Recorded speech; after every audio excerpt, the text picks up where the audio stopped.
sa mai do lo Pentecost chalai kan ni Hãy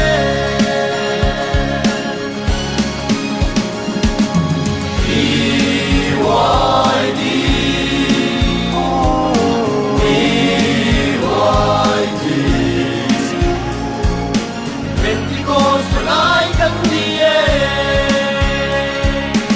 để không bỏ lỡ những video hấp dẫn.